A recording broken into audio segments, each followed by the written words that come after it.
1530으로 외우기로 할게요. 네, 1530이 뭐죠? 뭐냐? 네. 일주일에 5일 이상 네. 30분 이상 유산소 운동을 하자. 네. 이때 운동의 강도가 중요한데요. 중강도 정도면 충분합니다. 옆 사람과 네. 가볍게 대화할 수 있는 정도. 그 정도의 운동 강도면 충분해요. 네.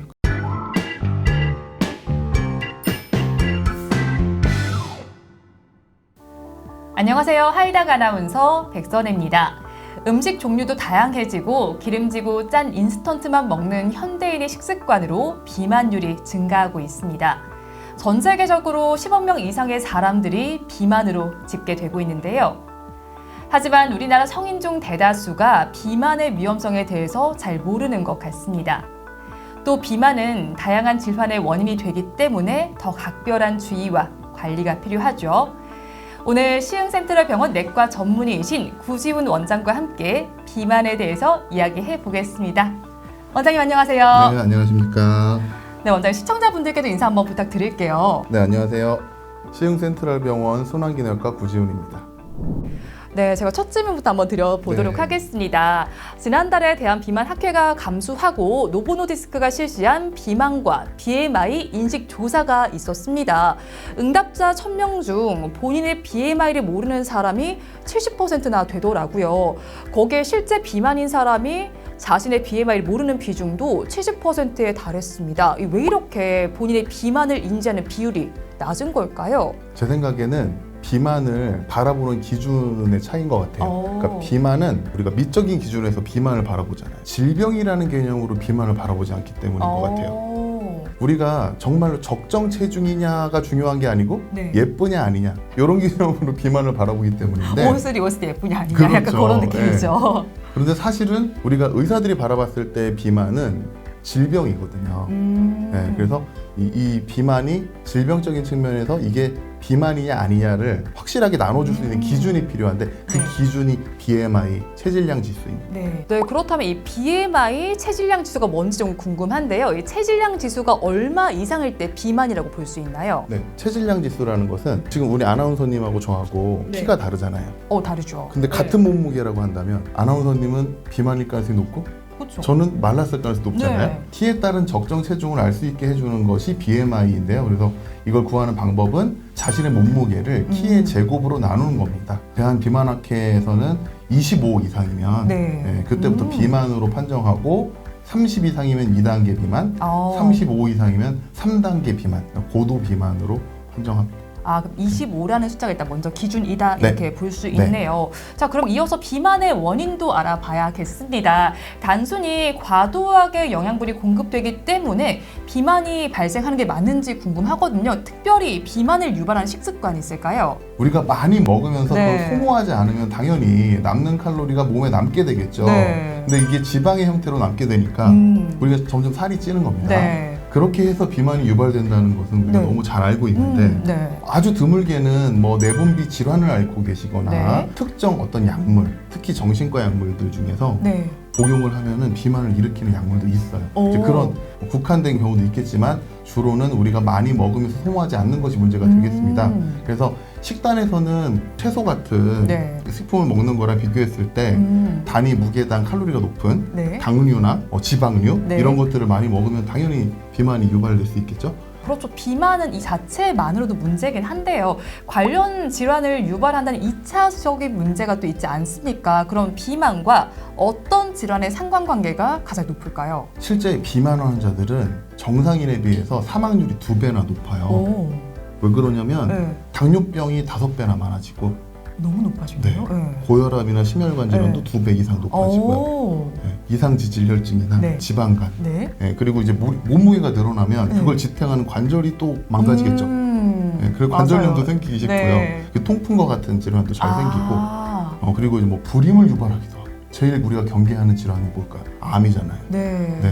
대장암, 네. 췌장암, 네. 전립선암 네. 그리고 유방암의 발생률이 높아집니다. 네, 그런 만큼 이제 다른 질환과도 상관관계가 높다 이런 말씀이잖아요. 뭐 2배에서 5배까지 혹은 또 이제 암과도 관련이 있는 만큼 치료를 좀 당장 해야 될 것 같거든요. 네. 그럼 원장님께서 선호하는 치료법 어떤 거 있을까요? 저는 그래도 약물 치료보다는 네. 생활 생활 습관의 교정을 하는 거 네. 그걸 먼저 추천을 드리는데요. 일단 섭취를 줄이고 활동을 늘리는 거죠. 폭식은 금물이고요. 네. 그래서 끼니 때마다 적정량을 드시되 간식을 하지 마시고 그리고 저녁 7시 이후에는 섭취를 자제하시는 게 좋습니다. 그리고 우리 영양소를 섭취하는 대상이 있잖아요. 네. 그런 탄수화물 같은 경우는 흰 곡물, 네. 흰 쌀밥이나 네. 뭐 밀가루 음식 이런 거 말고 식이섬유가 많이 포함되어 있는 네. 감자나 고구마, 네. 통곡물과 같은 소화가 좀 더디게 될 수 있는 네. 그런 식품들을 이용해서 탄수화물 섭취하시고요. 네.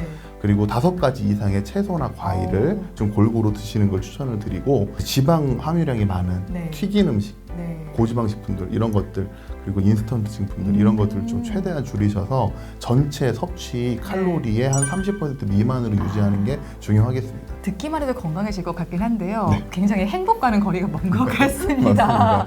먹는 네. 것만 중요한 건 아닐 것 같은데요. 맞습니다. 먹는 것만 중요한 게 아니고 운동도 중요하겠죠. 네. 그러니까 먹는 거 이상으로 더 네. 중요할 수도 있는 것이 그걸 소모하는 건데 네. 소모하는 것이 운동이잖아요. 근데 운동을 할 때 적절한 방법을 우리가 잘 몰라요.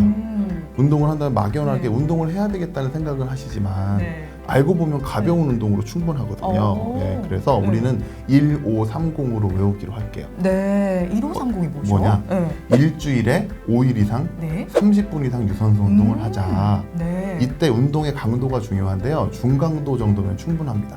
옆 사람과 네. 가볍게 대화할 수 있는 정도. 오. 그 정도의 운동 강도면 충분해요. 네. 빠르게 걷는다든지 네. 좀 가벼운 조깅, 줄넘기, 자전거 타기 네. 요 정도 하면서 이제 옆 사람이랑 대화할 수 있는 정도의 강도로 30분 이상 운동을 쫙 하고 나면은 땀이 한번 쫙 나잖아요. 네. 그 정도면 충분하거든요.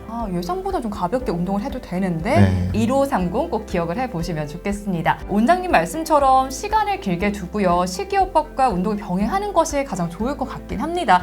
하지만 대부분의 사람들은 단기간에 결과를 보고 싶거든요.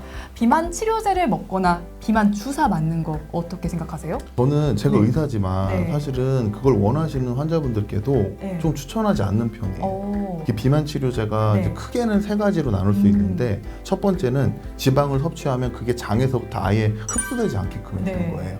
그게 첫 번째 네. 약이고 두 번째 약은 아드레날린이라고 하는 아드레날린 들어보셨죠? 네. 예, 우리를 흥분시켜주는 그런 호르몬인데 네. 아드레날린 분비를 촉진시켜서 칼로리를 많이 소모하게 만들고 네. 식욕을 좀 억제시켜주는 아. 그런 약이 네. 또 있고요.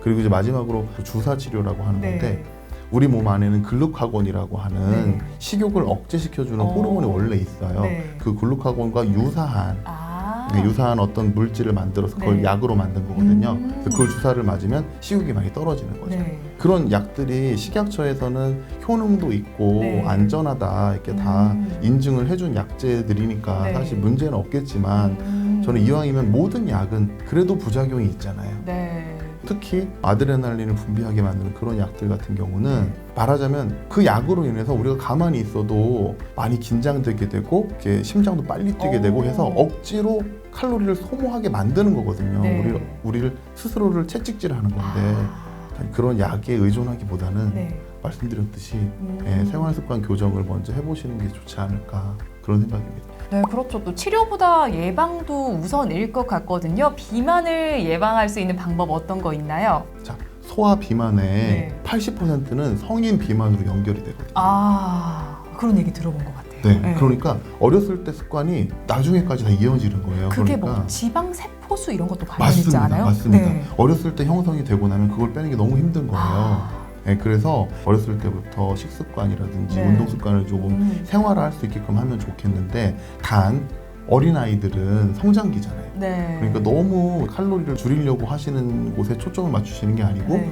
영양소는 골고루 섭취하시되 너무 과도한 칼로리를 섭취하지 않게끔 하는 네. 그런 방향으로 식생활을 가져가시면 좋지 않을까 싶습니다. 네, 그렇죠. 어릴 때부터 한번 관리를 조금씩은 해보면 좋겠습니다. 오늘 말씀 여기까지 듣겠습니다. 고맙습니다. 네, 감사합니다. 네, 오늘은 시흥센트럴병원 내과 전문의이신 구지훈 원장과 함께 비만의 원인과 진단 기준, 치료법까지 알아봤습니다. 비만 인구가 늘어나는 지금 많은 분들이 관심을 가질 만한 주제가 아닐까 싶습니다. 그럼 저희는 다음 시간에 또 다른 건강 정보로 찾아뵙겠습니다. 함께해 주신 여러분 고맙습니다.